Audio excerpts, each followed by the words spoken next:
Praise the Lord. உங்கள் ஆவிக்குரிய வாழ்க்கைக்கு இந்த சத்தியம் மிகவும் பிரயோஜனமாக இருக்கும். வீடியோ முழுவதுமாக பார்த்தா தான் உங்களுக்கு புரியும்.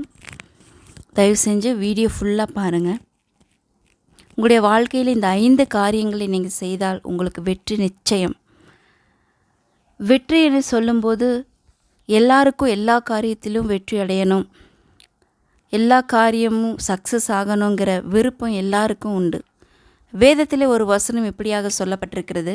2 கொரிந்தியர் 2ஆம் அதிகாரம் 14வது வசனத்திலே, 2 கொரிந்தியர் 2:14, கிறிஸ்துவுக்குள் எப்பொழுதும் எங்களை வெற்றி சிறக்க பண்ணி எல்லா இடங்களிலேயும் எங்களை கொண்டு அவரை அறிகிற அறிவின் வாசனையை வெளிப்படுத்துகிற தேவனுக்கு ஸ்தோத்திரம் என்று சொல்லப்பட்டிருக்கிறது. தேவன் இயேசு கிறிஸ்து மூலமாக நம் ஒவ்வொருவரையும் வெற்றி சிறக்க பண்ணுகிறார். உலக பிரகாரமான எல்லா தாய் தகப்பன்மாரும் தன்னுடைய பிள்ளைகள் எல்லாரும் எல்லாவற்றிலும் வெற்றியாக காணப்பட வேண்டும், மேன்மையாக இருக்க வேண்டும், அவர்கள் செய்கிற காரியமெல்லாம் சக்ஸஸ்ஃபுல்லாக வேண்டும் என்று சொல்லி விரும்புகிறார்கள். அதை பார்க்கிலும் நம்மை சிருஷ்டித்த ஆண்டவர் நாம் ஒரு வெற்றியுள்ள வாழ்க்கை வாழ வேண்டும் என்று சொல்லி அவர் விரும்புகிறார். ஆனால் மனிதனால் வெற்றியுள்ள வாழ்க்கை வாழ முடியாதபடிக்கு தோல்வியிலே காணப்படுகிறார்கள். எப்படி என்றால், பாவத்தின் மேல் வெற்றி காணப்பட முடியவில்லை, பிசாசின் கிரியைகள் மேல் அவங்களுக்கு வெற்றி பெற முடியவில்லை, பின் தொடர்ந்து வருகிற பாரம்பரிய சாபங்கள் மேல் வெற்றி பெற முடியவில்லை. இப்படியாக வெற்றி பெற முடியாதபடிக்கு தோல்வியிலும் கஷ்டத்திலும் தடுமாற்றத்திலும் இன்றைக்கு நிறைய பேர் வாழ்ந்து கொண்டிருக்கிறார்கள். ஆனால் தேவன் தம்மை விசுவாசிக்கிற பிள்ளைகளுக்கு வெற்றியை தருவேன் என்று வாக்குத்தத்தம் கொடுத்திருக்கிறார். எப்படி தேவன் வெற்றி தருகிறார் என்று பார்க்கும்போது, கல்வாரி சிலுவையிலே கர்த்தராகிய இயேசு கிறிஸ்து நமக்காக சிலுவையிலே அவர் வெற்றி சிறந்தார் என்று சொல்லி நாம் பார்க்கிறோம். இன்னொரு வசனம் வாசிக்கலாம். கொலோசியர் 2ஆம் அதிகாரம் 14-15 வசனங்களை வாசிக்கலாம். கொலோசியர் 2:14-15, நமக்கு எதிரடையாகவும் கட்டளைகளால் நமக்கு விரோதமாகவும் இருந்த கையெழுத்தை கொலைத்து அதை நடுவில் இராதபடிக்கு எடுத்து சிலுவையின் மேல் ஆணி அடித்து துரைத்தனங்களையும் அதிகாரங்களையும் உரிந்து கொண்டு வெளியரங்கமான கோலமாக்கி அவைகளின் மேல் சிலுவையிலே வெற்றி சிறந்தார் என்று சொல்லி பார்க்கிறோம். கர்த்தராகிய இயேசு கிறிஸ்து சிலுவையிலே வெற்றி சிறந்ததினாலே நம்முடைய தோல்வியான வாழ்க்கையை கர்த்தர் ஜெயமாக மாற்ற வல்லவராயிருக்கிறார். யாரெல்லாம் ஆண்டவராக இயேசு கிறிஸ்துவை உண்மையாக விசுவாசித்து, ஆண்டவரே என் பாவங்களையும் சாபங்களையும் என் தலையின் மேலுள்ள எல்லா கையெழுத்தையும் குலைத்து போட எனக்கு வெற்றி சிறந்தீர் என்று சொல்லி, நாம் இப்போ வாசித்த அந்த வசனத்தின் பிரகாரமாக நமக்கு விரோதமாக இருந்த கையெழுத்தை குலைத்து போட்டு எனக்காக வெற்றி சிறந்தீர் என்று சொல்லி ஆண்டவரை நாம் விசுவாசிக்கும்போது, அப்படியாக நாம் கேட்கும் பொழுது அந்த வெற்றிக்கு நாமும் பங்குள்ளவர்களாக சொந்தக்காரர்களாக மாறுகிறோம். அன்பான இந்த வசனங்களை கேட்டுக்கொண்டிருக்கிற அன்பான சகோதர சகோதரிகளே, உங்கள் வாழ்க்கையிலே வெற்றி பெற வேண்டுமென்றால் வேதத்திலே அநேக பரிசுத்தவான்கள் எப்படி தங்களுடைய வாழ்க்கையில் வெற்றி பெற்றார்கள், எப்படி ஜெயமுள்ள வாழ்க்கை வாழ்ந்தார்கள் என்பதை பற்றி இந்த நாளிலே நாம் தியானிக்க போகிறோம். நாம் பார்க்கலாம். வெற்றி உள்ள வாழ்க்கை வாழ 5 காரியங்களிலே முதலாவது காரியமாக நாம் பார்க்க போகிறோம். முதலாவது காரியமாக நாம் துதிக்க வேண்டும். துதித்தல், துதி என்று நாம் சொல்லுகிறோம். முதலாவது காரியமாக துதிப்பது. யோசுவா 6ஆம் அதிகாரம் 20வது வசனத்தை நாம் வாசிக்கலாம். யோசுவா 6:20, எக்காலங்களை ஊதுகையில் ஜனங்கள் ஆர்ப்பரித்தார்கள். எக்கால சத்தத்தை ஜனங்கள் கேட்டு மகா ஆரவாரத்தோடே முழங்குகையில் அலங்கம் இடிந்து விழுந்தது. உடனே ஜனங்கள் அவரவர் தங்களுக்கு நேராக பட்டணத்தில் ஏறி பட்டணத்தை பிடித்து என்று சொல்லி நாம் வாசிக்கிறோம். யோசுவா 6ஆம் அதிகாரத்திலே எரிகோ கோட்டை இஸ்ரவேல் மக்களுக்கு ஒரு தடையாக இருந்தது. அவர்களுடைய பலத்தினாலே எரிகோ கோட்டையினால் தகர்க்க முடியவில்லை. எரிகோ கோட்டையை அவர்களால் தகர்க்க முடியவில்லை. அது தகர்க்க முடியாது. தேவன் யோசுவாவை பார்த்து சொன்னார். யோசுவாவை பார்த்து அவர் முந்தின வசனங்களிலெல்லாம் பார்க்கும் பொழுது சொல்லுகிறார், 7 ஆசாரியர்கள் 7 எக்காலங்களை பிடித்து கொண்டு உடன்படிக்கை பெட்டிக்கு முன்பாக கடந்து செல்ல வேண்டும் என்று அந்த இடத்துல சொல்லப்பட்டிருக்கிறது. ஒவ்வொரு நாளும் ஒரு முறை சுற்றி வாருங்கள். 7ஆம் நாள் 7 முறை சுற்றி வந்து எக்காலத்தை ஊதி ஆர்ப்பரிக்கும் போது அலங்கம் இடிந்து விழும் என்று ஆண்டவர் சொன்னதைப் போலவே அதே போல எக்காலம் ஊதுகில் ஜனங்கள் ஆர்ப்பரித்தார்கள். அந்த எக்காலம் துதியை குறிக்கிறது. அவர்கள் துதிக்கிறார்கள். எங்கே துதி இருக்கிறதோ அங்கே தேவன் இறங்கி வருவார் என்று சொல்லி பார்க்கிறோம். துதியின் மத்தியில் வாசம் பண்ணுகிறேன் என்று சங்கீதம் 150:3 அந்த வசனத்திலே சொல்லப்பட்டிருக்கிறது. துதியின் மத்தியில் வாசம் பண்ணுகிறேன் என்று சொல்லப்பட்டிருக்கிறது. எக்கால துதியோடு கூட கர்த்தரை நாம் துதிக்க வேண்டும். எக்கால துதியோடு நாம் துதிக்கும்போது நம்முடைய வாழ்க்கையில் இருக்கிற எல்லா தடைகளும் நீங்குகிறது. ஜெயம் நம்முடைய வாழ்க்கையிலே வருகிறது என்று சொல்லி நாம் பார்க்கிறோம்.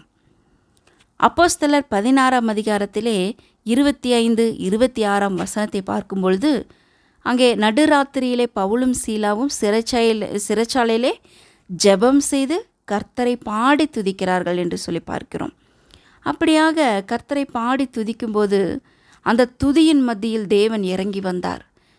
சிறைச்சாலையின் அஸ்திபாரம் அசைந்ததுன்னு என்று சொல்லி பார்க்கிறோம். கதவுகள் எல்லாம் திறமுண்டது, எல்லாருடைய கட்டுகளும் அவிழ்ந்து போனது என்று சொல்லி பார்க்கிறோம்.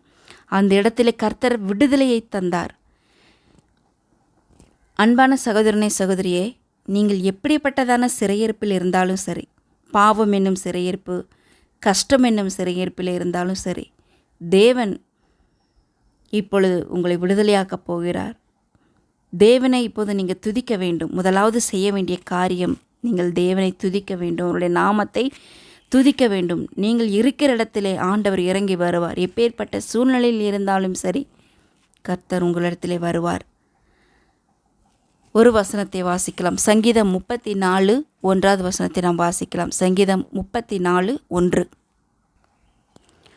கர்த்தரை நான் எக்காலத்திலும் ஸ்தோத்தரிப்பேன், அவர் துதி எப்போதும் என் வாயில் இருக்கும் என்று சங்கீதக்காரன் தாவீது சொல்லுகிறதை நாம் பார்க்கிறோம். இந்த வசனத்தின் பிரகாரமாக தாவீது அந்த இரகசியத்தை அவன் அறிந்தபடினாலே தன்னுடைய யுத்தத்திலே ஒரு முறை கூட அவன் தோற்றதில்லை என்று சொல்லி நாம் பார்க்கிறோம். தாவீது யுத்தத்துக்கு போன எல்லா இடத்திலும் தாவீது வெற்றி பெற்றான். அதிகமாக தாவீது துதிக்கிற காரியத்தை நாம் சங்கீதத்திலே புஸ்தகத்திலே நாம் வாசிக்கிறோம். துதித்தல் என்பது வெற்றியை கொண்டு வருகிறதாய் காணப்படுகிறது.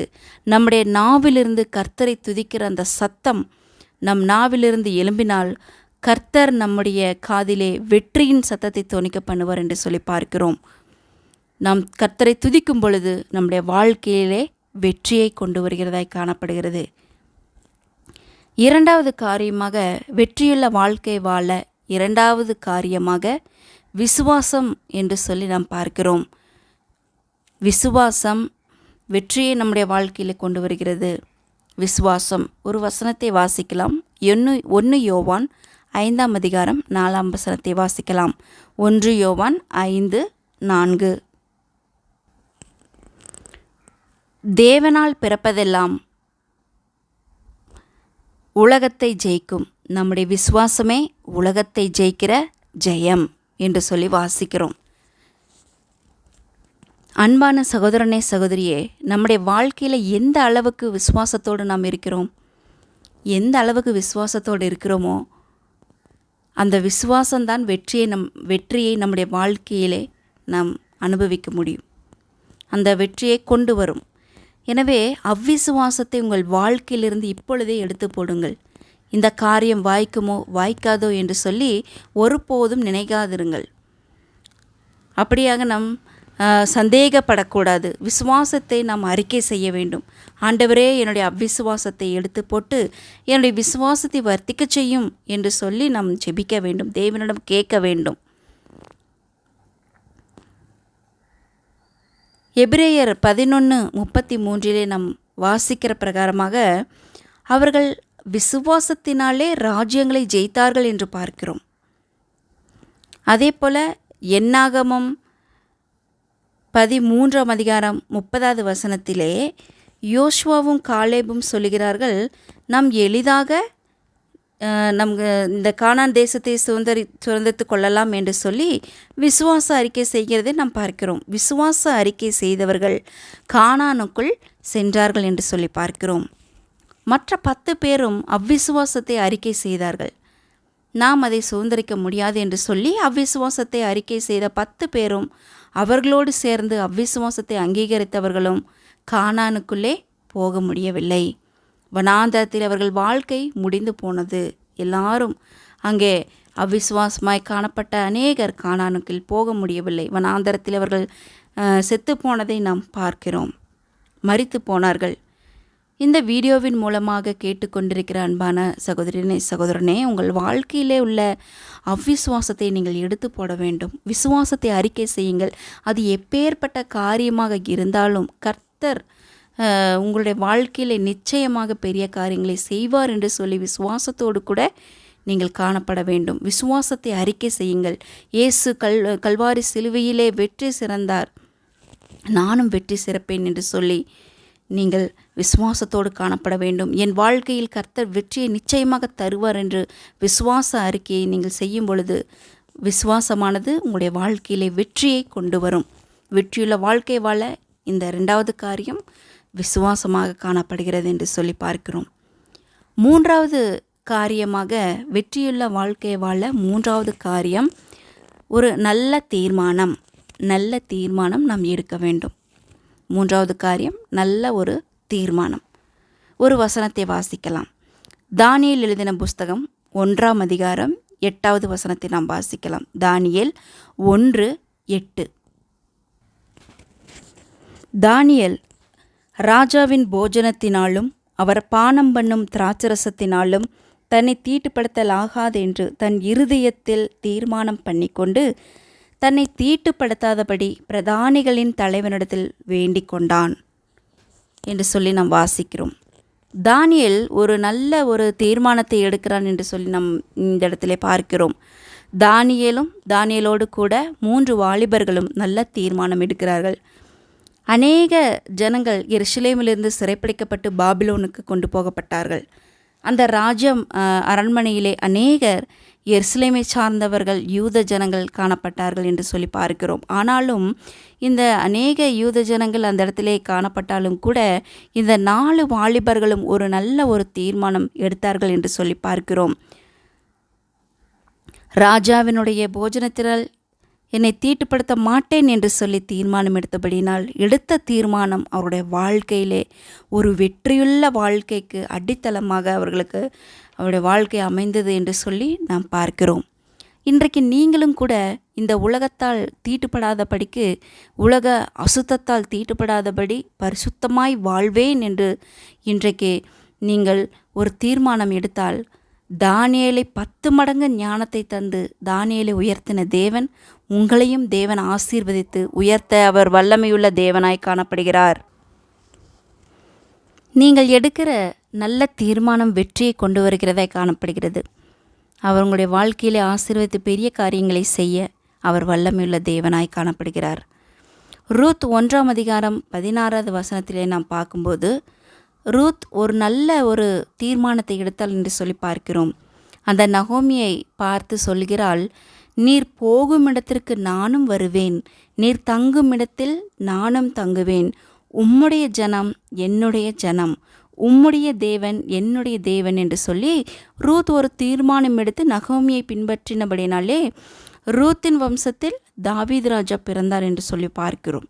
அந்த தாவீது ராஜாவின் வம்சத்திலே கர்த்தராகிய இயேசு கிறிஸ்து பிறந்தார் என்று சொல்லி பார்க்கிறோம்.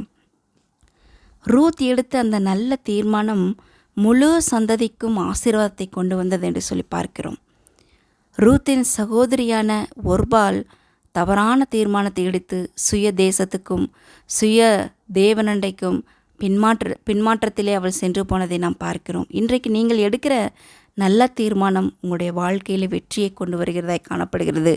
நீங்கள் நாம் பார்த்த இந்த 3வது காரியமாக நல்ல ஒரு தீர்மானம் நம்முடைய வாழ்க்கையில் எடுக்க வேண்டும். அப்படி நாம் நல்ல ஒரு தீர்மானம் ரூத்தை போல நாம் எடுக்கும் பொழுது தானியேலைப் போல நாம் நல்ல ஒரு தீர்மானம் எடுக்கும் பொழுது வாழ்க்கையிலே வெற்றியை கொண்டு வருகிறதாய் காணப்படுகிறது. 4வது காரியமாக நாம் பார்க்கலாம், தேவ ஆலோசனை சொல்லி நாம் பார்க்கிறோம். 4வது காரியமாக வெற்றியுள்ள வாழ்க்கை வாழ 4வது காரியமாக தேவ ஆலோசனை என்று சொல்லி பார்க்கிறோம். 1 சாமுவேல் 30ஆம் அதிகாரத்திலே நாம் பார்க்கும் பொழுது 1 சாமுவேல் 30வது அதிகாரத்திலே தாவீதும் அவன் மனுஷரும் 3 நாள் கழித்து சிக்லாகுக்கு வந்தபோது அங்கே சிக்லாகிலே அவனுடைய மனைவி, பிள்ளைகள், மற்ற மனுஷர்கள் அனைவரையும் அமலேக்கியர்கள் என்ன பண்ணாங்கன்னு சொல்லி பார்த்தால் சிறைப்பிடித்து கொண்டு போய்விட்டார்கள் என்று சொல்லி நாம் பார்க்கிறோம். அந்த சிக்லாகை அக்கினினாலே அவர்கள் சுட்டெரித்தார்கள் என்று பார்க்கிறோம். உடனே தாவீதும் அவனுடைய மனுஷரும் வந்த வேகத்திலே அவர்கள் அமலேக்கியரை பின்தொடர்ந்து செல்லவில்லை, அவங்க அங்கே போகவில்லை. தாவீது பெலன் இருக்கு மட்டுமாக மிகவும் அவன் அழுதான். தாவீது மிகவும் நெருக்கப்பட்டான் என்று சொல்லி அந்த இடத்திலே நாம் 30வது அதிகாரத்திலே நாம் வாசிக்கிறோம். தாவீது கர்த்தருக்குள் தன்னை திடப்படுத்தி கொண்டான் என்று சொல்லி நாம் பார்க்கிறோம். திடப்படுத்தி கொண்டு கர்த்தரிடத்தில் அவன் விசாரித்தான், தேவ ஆலோசனையை கேட்டான் என்று சொல்லி நாம் அதே 30ஆம் அதிகாரத்திலே 8வது வசனத்திலே நாம் வாசிக்கிறோம். அதே 1 சாமுவேல் 30 8வது வசனத்திலே நாம் பார்க்கும்போது தாவீது கர்த்தரை நோக்கி, நான் அந்த தண்டை பின்தொடர வேண்டுமா, அதை பிடிப்பேனா என்று கேட்டான். அதற்கு அவர், அதை பின்தொடர், அதை நீ பிடித்து சகலத்தையும் திருப்பிக் கொள்வாய் என்றார். ஆலோசனை அந்த நாளிலே தாவீது தேவனிடம் ஆலோசனை கேட்டபோது கர்த்தர் சொன்னார், அந்த தண்டை பின்தொடர், சகலத்தையும் நீ திருப்பிக் கொள்வாய் என்று சொல்லி ஆண்டவர் அங்கே பதில் சொல்லுகிறதை நாம் பார்க்கிறோம். அதே போல் தேவ ஆலோசனை பெற்று தாவீது சென்றான் என்று பார்க்கிறோம். கர்த்தருடைய ஆலோசனையின்படியாக அவன் போகும் பொழுது அதே அதிகாரத்திலே நம் 19வது வசனத்திலே நாம் வாசிக்கும் பொழுது ஒன்று குறைவுபடாமல் எல்லாவற்றையும் தாவீது திருப்பிக் கொண்டான் என்று சொல்லி நம் வேதாகமத்திலே நாம் பார்க்கிறோம். தேவ ஆலோசனை நாம் பெற்றுக்கொள்ள வேண்டும். எந்த ஒரு காரியத்தையும் எந்த ஒரு செயல்களையும் நாம் பார்க்கும் பொழுது கர்த்தரிடத்திலே ஆலோசனை நாம் கேட்க வேண்டும், கர்த்தரிடத்திலே கேட்க வேண்டும், தேவ ஆலோசனை நாம் பெற்றுக்கொள்ள வேண்டும் என்று சொல்லி நாம் பார்க்கிறோம். நம்முடைய வாழ்க்கையிலே தேவ ஆலோசனை மிகவும் முக்கியமானது. நம்முடைய ஆலோசனைப்படியாக நாம் நடக்கக்கூடாது, அது தோல்வியை தான் கொண்டு வரும். ஒரு வெற்றியுள்ள வாழ்க்கை வாழ வேண்டுமென்றால் தேவனுடைய ஆலோசனை மிகவும் மிகவும் அவசியமாய் காணப்படுகிறது.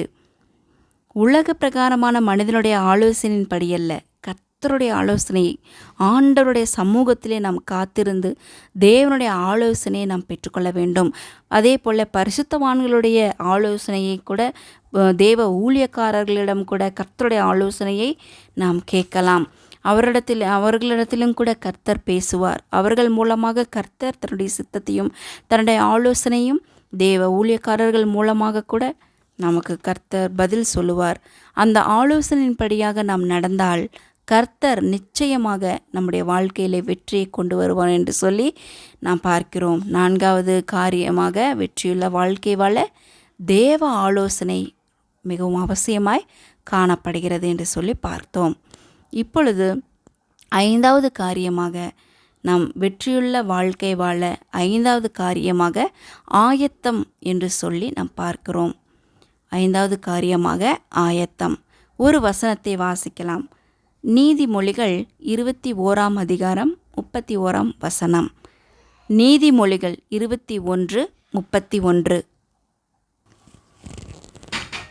குதிரை யுத்த நாளுக்கு ஆயத்தமாக்கப்படும், ஜெயமோ கர்த்தரால் வரும் என்று சொல்லி நாம் வாசிக்கிறோம்.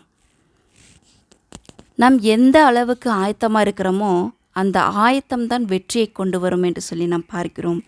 தேவன் தம்முடைய பிள்ளைகளை ஒவ்வொரு சூழ்நிலையிலும் ஆயத்தப்படுத்தி அவர் உங்களை ஆயத்தப்படுத்துகிற அந்த நாளிலே ஒருபோதும் நாம் சோர்ந்து போகக்கூடாது.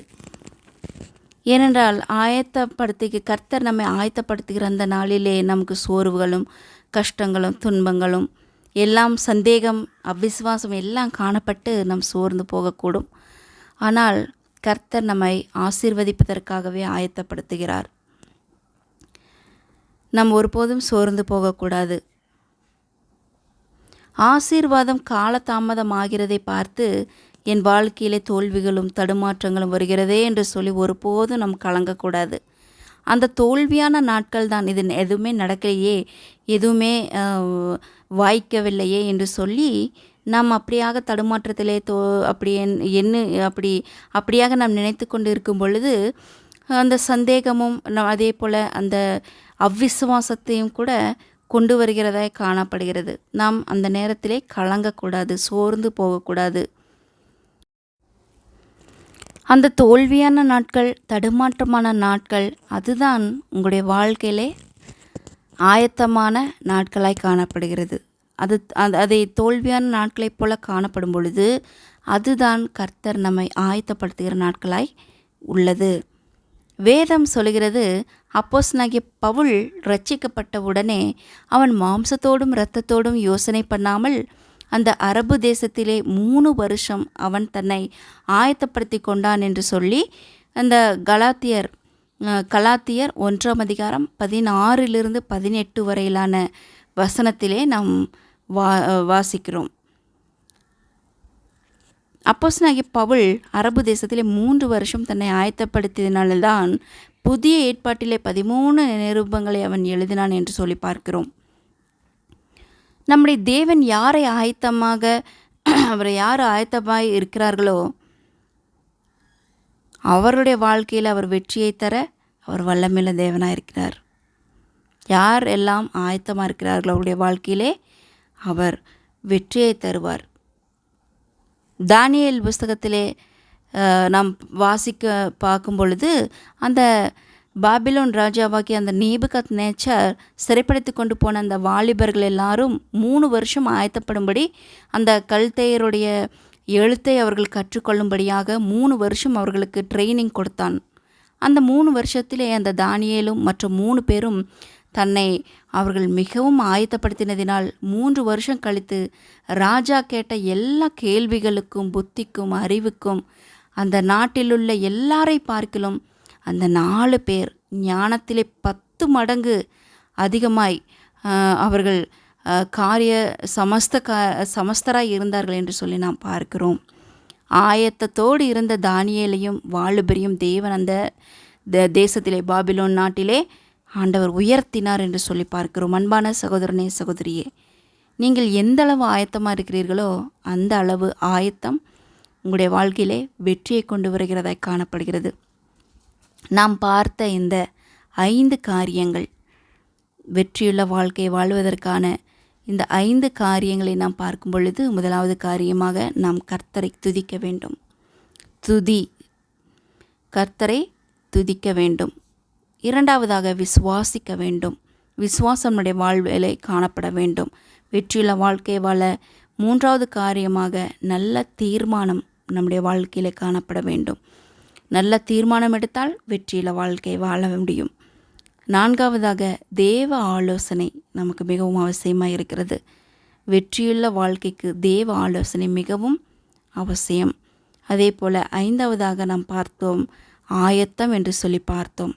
இந்த 5 காரியங்களும் நீங்கள் உங்களுடைய வாழ்விலே நீங்கள் கடைப்பிடிக்கும் பொழுது நிச்சயமாகவே கர்த்தர் உங்களுடைய வாழ்க்கையிலே பெரிய காரியங்களையும் வெற்றிகளையும் கொண்டு வருவார். வெற்றி உங்களுக்கு நிச்சயமாய் அவர் தருவார். ஆசீர்வாதத்தையும் தந்து உங்களை மென்மேலும் உயர்த்துவார். கர்த்தர் தாமே இந்த வசனங்களை ஆசீர்வதிப்பாராக. ஆமேன்.